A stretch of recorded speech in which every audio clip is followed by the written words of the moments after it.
We have a special program lined up for you today. I'm here at the Foss Waterway Seaport with my partner in we're like mirror images of each other with Tacoma. Just across the bridge. This is Julia from the Foss Waterway Seaport. Hi. And we are going to tour some of their facility, but we're also going to take a look at a couple of whale bones that have been assembled, and we get to go in this really cool lift apparatus. So if you want to mention in the comments where you're watching from, that's great for us to know. Maybe how many people are watching with you too. If you want to share this feed, if you know somebody who is interested in whales or natural history or just cool people in general, and you want to share this to your own page or message it to other people, we appreciate that as well. All of those shares and comments and things help to kind of push our message of stewardship out to more people. So I'm going to turn it over to Julia now, and she can introduce herself and a little bit about your role here at the Seaport. Awesome, thank you. So my name is Julia. I am the Director of Education and Community Engagement, doing things like this, here at the Foss Waterway Seaport. So we are inside of a 121-year-old warehouse right now. It used to be a wheat warehouse. If you look up at the ceiling, you can kind of get an idea of just the beauty of this space that we're so fortunate to be in today. Those roof trusses might look familiar to you if you've ever seen a railroad bridge. This building was built by the railroad at the terminus, which is the very end of the Continental Railroad, to bring wheat from all over the country, and it came in on the railroad tracks on this side and then went out on ships all over the world that side. And so that's kind of what we're doing here, and lucky for us, this building is so incredible. These trusses, each one of them is from a single tree, and you notice there aren't any posts in the middle of the building, so it's pretty cool, and they're very strong, which is how we were able to hang a whale from our ceiling just from one of those single trusses. That's pretty incredible. Yeah. When you think about how big those trees had to be. Yeah. You don't get lumber like that nowadays. No. Do you want me to talk about the whale? Let's go through the whole whale. So this is a young humpback whale that washed ashore in Gig Harbor on Boxing Day of 2015, and over the next year was buried, because that's what we do to get all of the, To let it rot gracefully. Yes, less it would be gross to try to do that in here. We use science to clean the bones so that we can use the bones for display. It's not clear how she died. People always ask about that. But the good news is that the reason that we have humpback whales washing ashore in Puget Sound is because of the humpback combat, which is the resurgence of humpback and other whales here in the Salish Sea. And there's a lot of reasons for that happening. It has to do with the fact that whales are no longer hunted commercially, but the numbers now that we're seeing, they predict are even just as good as they were in 1900. So yeah, amazing. When I was growing up around here, you did not see whales regularly, and now it's a really regular occurrence. So it is very sad that this whale passed away, but we do use her for education. So if we want to head on over there, we can start talking about how she ended up to be hanging on the ceiling. Yeah. We're going to use our own skeletons a little bit to compare the difference between a whale skeleton and a human skeleton. Luckily, I brought my skeleton today, so. Thank goodness.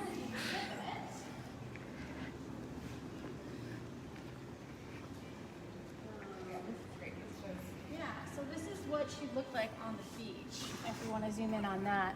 That is a photo courtesy of the Cascadia Research Collective. There were a lot of people involved in bringing this whale here to the seaport, but probably none so important as the students that actually articulated the whale and assembled it from Stadium High School, which is right up the hill from us. And we're going to learn a little bit more about that assembly process and what they had to do when we're up inside the whale skeleton. I love this photo. I mean, it's a dead whale, so it's not my favorite photo, but I love that you can see the pleats in their throat skin that allow these whales to take big gulps of water and capture the microscopic or little tiny fishes and krill and crustaceans that they eat and how they grow. So it's kind of cool to see that big pouch on the underside of the whale there. And of course, this is a baleen whale. So if you want to talk about this baleen for a second before we get up there, because Yeah. this is easier to see, I'm going to grab that arm from the back. Oh yeah, perfect. So baleen, this is what whales use to capture that food. Now this is really, really a nice big tall section of baleen. So you can imagine the size of the whale's mouth that this would fit into. This is a whale that could easily just take a big gulp and turn me into Jonah, right? Just swallow me whole. But this is how the animals actually capture the tiny little krill. They'll take a big gulp of water, and these kind of hollow tubes that are almost like a comb at the end with these hair-like structures, it's made out of the same material as your fingernails and your hair. It just grows on the inside instead of teeth. And they'll use that to filter out what my little tiny organisms there are. So here's kind of a great diagram showing that. The whales kind of stretch out their pouch of their throat, and then they lift their tongue and squeeze the water out. Now, if you're ever eating chicken noodle soup, you can try this at home. Take a big gulp of soup, and then you can kind of squirt the fluid back out through. Do it over your bowl. Don't make a big mess, but you can capture just the noodles and not the whole broth of the seawater. That would be what our whales have. So our humpback whales have smaller baleen than this. This is huge, and it's. What is this baleen? Which whale is that baleen from? I think this is blue whale baleen, or maybe it's Do you know? one of the Alaskan ones. A big one. Big, big You one. talk about what it's made out of yet? Yeah. So show this up close because this is really cool to see. So you can really see that like hair or fingernail like texture to it, and it's very lightweight and kind of hollow, and it kind of makes like a cool sound. You can hear it kind of moving and open inside. You want to go for a ride? Yeah, let's go for a ride. All right. Oh. All right, so we're gonna hop up on the cool lift. Dun, dun, dun, dun. This is something we don't have at Harper Wildlife because we only have one story building that is not very, very tall. Oh. All right, so Okay, I'm gonna. the hand off here. You can see how far up we're going. Hi, Stina. All right, so we are straight underneath this whale now. All right, are you ready? This is a perspective not many people get. I'm ready. I'm holding on. It's cool to look at from the ground, and we do a lot of programs under this whale, including yoga under the whale, which Ooh. is really fun. But until you really get up close and personal, you're missing a lot of things. Okay, here we go. All right, I'm holding on for safety. Watch out for your I'm head. gonna duck so I don't get hit with a rib. Get in there. Oh yeah, we are in. There we go. We are in a whale skeleton, which is not something that many people can say. So in keeping with my Jonah theme, I'm definitely feeling swallowed right now. How cool is this? So I'm right underneath the ribs here. So if we're looking at our human skeleton, we have ribs that then protect our lungs, and whales breathe using lungs as well. So they have the same structure there. And everybody say hi to Stina. Hi, Stina. Way down there, so far away. But we've got these amazing rib bones, and in this whale they're pretty small because again this is a juvenile, but in a full-grown whale these rib bones are some of the largest bones on the planet, which is just cool to think about. So you can take a deep breath in and fill your lungs and feel your ribs kind of flexing outward. In the whale it would do that as well when they came up to take a breath.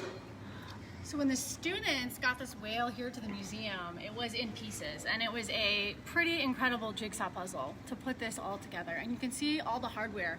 One of the trickiest parts was figuring out the order for the vertebrae along the spinal column here. And what they did is they drilled a hole in the middle of each of those vertebrae there, which you can see. Yeah, you can And then see, they put and a then there's a 2-inch rod. long steel pole that they kind of slid them all onto, and that is how the whale is mainly supported. And then you can also see all the nuts and bolts, and if you look, you can also see some letters and numbers written on each piece, and those are the permit numbers, because this whale is protected, thankfully. So you can't just have one of these in your house. Nope. You have to be Definitely an official not. institution and have special permission. And to be every able to- part is accounted for and is labeled, which is important, I think. Pretty incredible. All right, you want to switch? So you Yeah, can let's see swap her so head? we can go up here. It always feels very safe up here. Yes, if it's a little wobbly, it's all right.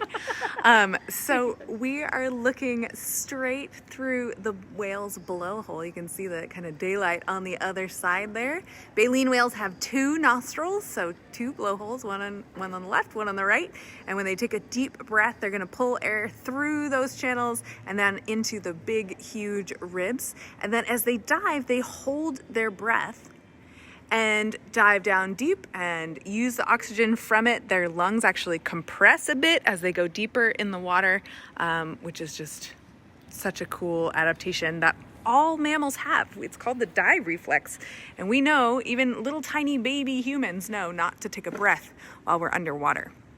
And then we can see a few other structures here. We can see the jaw. So whale jaws are not terrifically strong, because they only really have to gulp water. These baleen whales don't have to chew, nor do they have to really kill their food. They swallow it whole, compared to toothed whales like our orcas or sperm whales, which do have to bite and chew. They have a little bit stronger jaw muscles. And then here we get a good close-up view of the baleen on the underside. And I'm basically standing, and I'm basically the same size as the tongue would be for this animal, which is kind of crazy. Oh yeah, I'm about to get slammed with this hyoid, which is a really, really weird little bone. So I'm gonna turn this to you and I'm gonna show you my hyoid. So everybody has one. It's in your neck, and sometimes you get grossed out when you do this, but there's a little neck bone. And That you is can super slide it gross. side to side. Yeah, super gross, right? And so you can try this at home while you're doing this. If you swallow, you can kind of feel that hyoid move a little bit. And the hyoid in a whale is really, really large. And this is just a baby whale, right? So this is just a little juvenile. In a full-grown whale, it can be like this big around, and it helps with vocalizations. So our hyoid helps us to speak, and so we have a pretty well-developed hyoid compared to some other mammals. Whales have a really well-developed hyoid too, so that they can sing their songs. What was that? I think our tongue does connect to it. Yeah, good point. Whales have a really big tongue. Huge. A really big hyoid. One of the biggest tongues there is, right? So let's go down a little. All right, let's go down a little. I'll swap with you. And then we can look at the flippers, maybe from right here. Oh yeah, let's look at flippers. All right. Oh yeah. Woo. Oh, this is perfect. All right, so when we look at the flippers of the whale, we can make some comparisons to our own skeleton. And look, oh, aren't you perfect? You've brought your own little arm. My own arm, just for you. You know, this one is not real. Not real, plastic. A lot of people worry about that. This is a fake. I don't know. I think I would be tempted to tell that it's students who, didn't listen and Right. yeah. Right, so you can compare this to what you're seeing here on the whale. Yeah. So first we have the shoulder bone. So right up shoulder there. bone, big scapula, and then this remember- big, wide, huge bone is the shoulder bone. And this is just a 1-year-old whale, so you can imagine how big it would be on a full-size whale. Yeah. Yeah, that's a lot of bone. And then we've got the upper arm bone, so long and skinny here in the human, which have really long, skinny, grasping.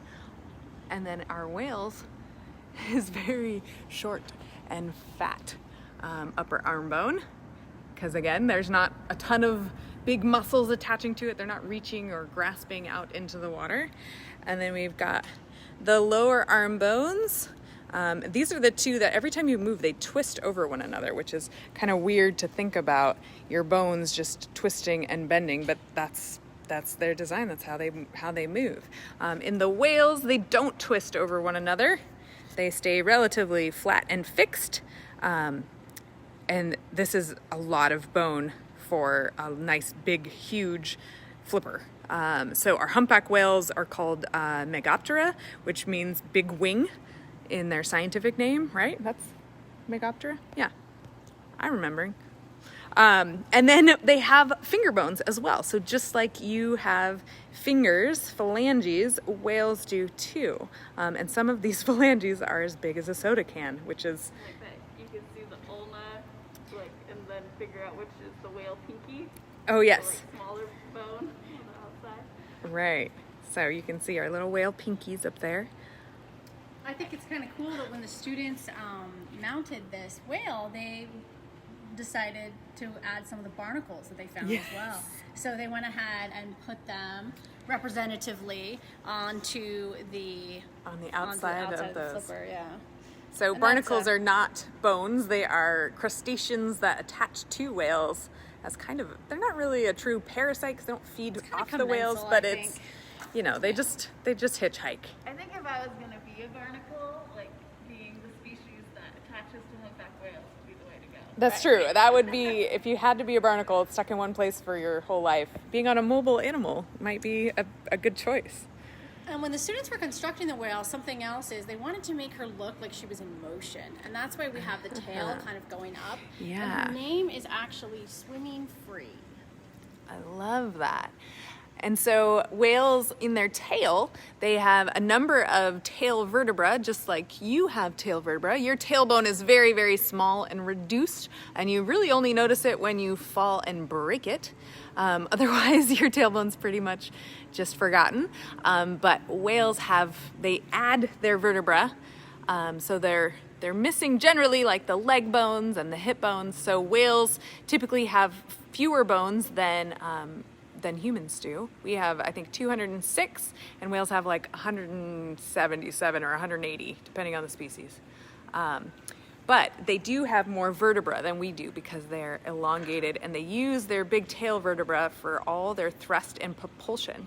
But the flukes of the tail, you can see kind of outlined in the metal there, are not made of bones. So there's no toe bones out there in the whale's tail, because that's not the part of their body they use to swim with. It's cartilage and flesh and muscle. You might notice the whale moving some. Whenever we get big trains going by, the buildings moves and the whale actually sways on the ceiling, which I don't know if you've ever seen Night at the Museum. Oh, but yes. It can be very scary in A little here at creepy. night. Yeah. While you're looking up there, you can see those things that look like paper plates sort of on either side of the vertebra. And those are the growth plates for this whale. Because she was so young, the growth plates were not fused. So the students had to figure out which growth plate went with which vertebra, which took quite some time. What a puzzle, and my epoxy goodness. them all together and glue them all on. It was a really long puzzle. It took them a very long time, and I think it smelled pretty badly in here. And when they were ready to put it up, it's pretty amazing how they were able to hang it from the trusses. That goes our arm bone. Thank you, Stina. When we have some photos, we can post in the comments a little bit later. Arm bone down. Good thing it's not real. Yeah, good thing it's not real. They basically just put the wires over the top of the trusses, and then all the students grabbed on and pulled. And cranked her up, Yeah, huh? and Wow. they use the lift too to push from the ribs and the head, which is pretty heavy. That is, I imagine this is a Or I'm very, gonna very try to heavy move skeleton. us a little bit towards those All right. structures on the pelvic bone back there. Okay. So Oh bring it yeah. down We're gonna go and look then at those back. little So hold floaty bits. If you have questions and you want to put them in the comments, we will do our best to answer those. And then, Oh, it won't let me because I'm not down. oh, okay. We can go down. We can go all the way down. You ready? I'm holding on. This is a good view here of this beautiful fin whale skull, which is a different species of baleen whale. And it can give you a little bit of a size perspective a little bit. This is a very, very large skull compared to our little one up here. I think we'll have to see them from here. But Oh, it's all actually right. a pretty good Which is view. fine. We can zoom in pretty well. So what we're looking at here is pelvic bones. And you may be wondering, whale have a why? pelvic bone? Why would a whale have a So pelvis? weird. They don't have legs. They don't walk. This is what we call a vestigial structure. So in the whale's ancestors, they did have hips and legs, and they have become reduced and reduced and reduced as evolution has kind of found not a need for those. It's very similar to snakes. So snakes don't have legs or arms, but some species of snakes do have a pelvis. And so kind of cool to see those little teeny tiny, I mean, they couldn't support anything. My pelvis is bigger than that, which is just kind of cool to think about. Imagining some weird ancestor millions of years ago that did have leg bones, really reduced little leg bones. All right, so let's go take a closer look at that fin whale skull so that we can kind of compare the two species. So I'm gonna carefully hop down here. And let's go check out this big species. This is the second largest whale skull, second only to the blue whale. And we can get kind of a good side view. It's a little tricky when you're underneath the whale skull to get that side view. So here it is from the side. But tell us about this fin whale. Right, so this fin whale we killed in a ship strike, although when the head was found, it was missing a significant portion of the body. That's what the necropsy determined. So it took 2 years for everything that was in this skull to decay. So remember, that's how we do that. We just bury them. Yep, let them rot. So let the once it, bacteria was take over. unburied, if you go over to this exhibit, you can see what they did to bring it here. And we do actually have one of the vertebrae in the back there, which I can grab, that came with it. So, yeah, it was... What a process. A Boy Scout troop was involved, trailers, cranes, to get this here so that it could be displayed. And skulls are just, they can teach you so much about the animal and about their kind of physiology. And I love looking at the back of the skull here. This is where it would join to the rest of the spine, and this is how big their brainstem is. So you have a brainstem that sticks out, and it's about as thick as your thumb maybe, and we've got, Stina's modeling with her nice fist there, just how big that is. If we go to this, what? I don't know if you pointed. Oh, I did not point out the ear bones. Yeah. But you can see the ear bones on the fin whale, which, are bigger than our fist. Yeah, huge. And our ear bones are 3 separate pieces. In whales, the 3 pieces are fused together because they are able to capture much more sound that way. Oh, wow. Look at that. That's a serious vertebra. Right, so on That looks heavy. On our humpback, remember, they drilled holes here so they could run that steel pipe through. But this is what it looked like before that. Now on this one, the growth plate is fused on, as opposed to on our humpback, they were all separate and laying around like little paper plates. And Kayla told me she was able to put those pictures into the comments. Oh, great. Perfect. So people can see that.